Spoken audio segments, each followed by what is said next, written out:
Good morning everyone. Ako pala si Marilene Serio and gusto ko lang i-share share ako yung yung extra entrance exam ako. Noong time na yun, pandemic pa yun and kailangan yung yung ipapasa na card is yung grade 11. Kung saan yung natatakot ako kasi yung grade ko doon is bagsak line of 7 halos line of 7 then modular yun then hindi ko na-proposan kasi nga nag-work 13 student ako so nung nag-entrance exam ako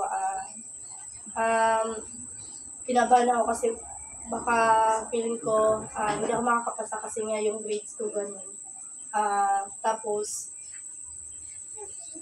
nung malapit na yung result, nag-pray na lang ako kay Lord na sana makapasa ako. Kasi nga, isang university lang yung in-applyan ko. Kung hindi ako makakapasa, next year pa ako enroll kasi nga, that time na yon wala nang university na nag-ano pa ng entrance exam. So, thanks kay Lord, dininig niya yung dalangin ko na makapasa ako. Kahit na bagsak yung grade ko. So, alam ko sa sarili ko na makakapasa ako dahil si Lord yung gumagabay sa akin. Ayun yun lang. So, good morning sa inyo. Ako si Carl Lester Palatino. Yung masishare ko lang about experience ko is nung time na naiwan akong mag-isa sa bahay dito sa bayan. Tapos, walang-wala na akong pera. Tapos, need ko ng pamasahe para makauwi ng Magara or para makapagbayad ko ng contribution sa school. So, yung deadline ng contribution is yun din yung araw na yun. Kaya, sabi ko sa sarili ko na kailangan ko na lang na magdasal and maniwala na God will provide sa bagay na yon. So pagkatapos ng pagdasal, sabi ko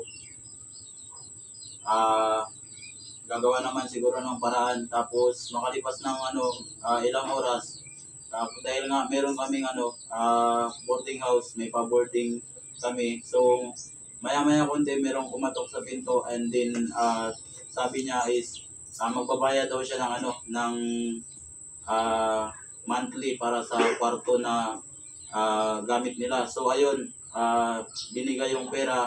Kaya sabi ko sa sarili ko na God will provide niya talaga kasi nga wala nga pera, pero yun nga, meron nga dumating na para makabayad ako ng contribution and then para na rin sa pamasahe kung uuwi man ako o papasok ako ng school. So, yun lang yung sa akin, yung ma-share ko. Peace out. Ayun, good morning. Yung sa akin naman siguro yung share ko na experience is yung time na first year ako, then nag-crush ako dyan sa may simbahan banda. Then ang buti naman na wala rin namang nangyari sa akin.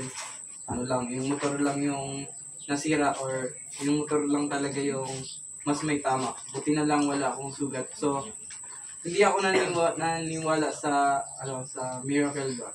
Pero nung time na yon is mas naniwala ako na iprotektahan ako ng Panginoon or sinave niya ako dahil alam ko na yung Panginoon is lagi lang nandyan para protektahan tayo, lalo na yung mga anak niya na naniniwala sa kanya.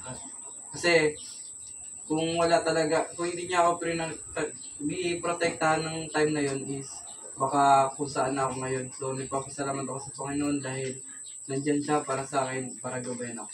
So yun lang yung share ko sa inyo.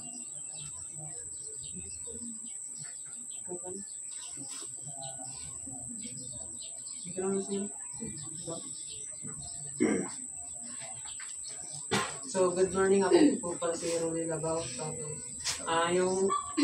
Yung may share ko po na experience, Ito po yung nagwalay po sila mama at papa. Dito din po, down na down po ako. Wala po akong naisip na ibang gawin kundi magdasal po na sana magbalikan sila. Pero kahit hindi po sila nagbalikan, nagpapasalamat po ako dahil binigyan niya po ako ng lakas ng loob at pag-asa para lumaban.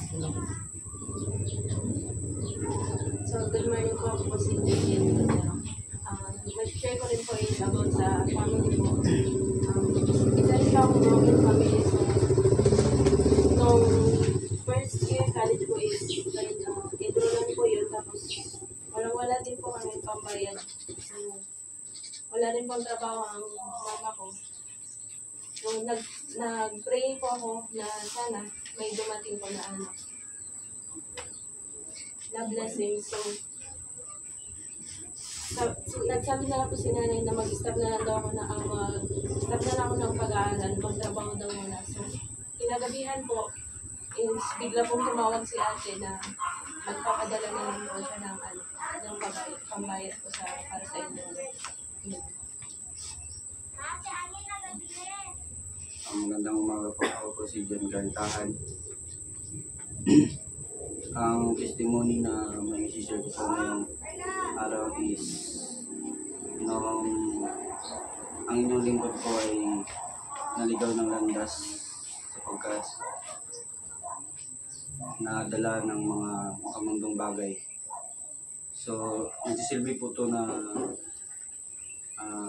paalala na sa bawat buhay na pinagdaraanan natin ay huwag natin kakalimutan ang Panginoon.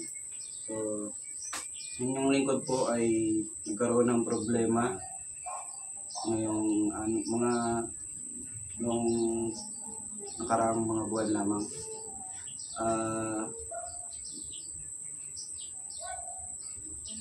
Ako po ay nadala ng bisyo ng inom na nagdulot ng problema sa akin. So yung nangyari po ay hindi ko alam kung bakit nagkaganon yung buhay ko kasi alam kong hindi naman ako yung tao na magagawa yung ganong problema. Naisip ko rin na parang ang layo ko na sa Kanya. Ang layo ko na sa Panginoon nung time na yun. Kaya yung Panginoon ay merong ginawa sa aking buhay na nagsisilbing paalala sa akin. Ako po ay nung oras na yun ay walang malapitan. Kahit kamag-anak ko po ay hindi ko kayang i-approach na ante, may problema ako. Ginawa ko na lang po, naghanap ako ng timing na tahimik yung lahat, which is kada gabi alas 9, alas 10. Meron po kaming balon na liblib tapos tahimik doon. So nung mga oras na yun, nung gabi na yun is maliwanag yung buwan. Masarap sa pakiramdam na kausapin yung Panginoon. Ginawa ko po doon ay kahit sa dilim na yun, ako po ay lumuhod. Humingi ng patawad. Kinausap ko yung Panginoon kung bakit nangyayari sa akin to. Doon ko naisip na nawawala na ako sa aking pagiging. Bago ko magtapos is meron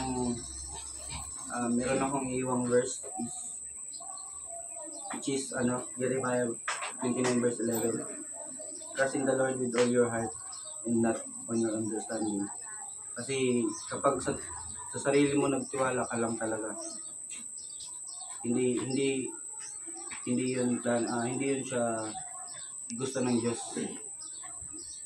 kundi sarili mo lang.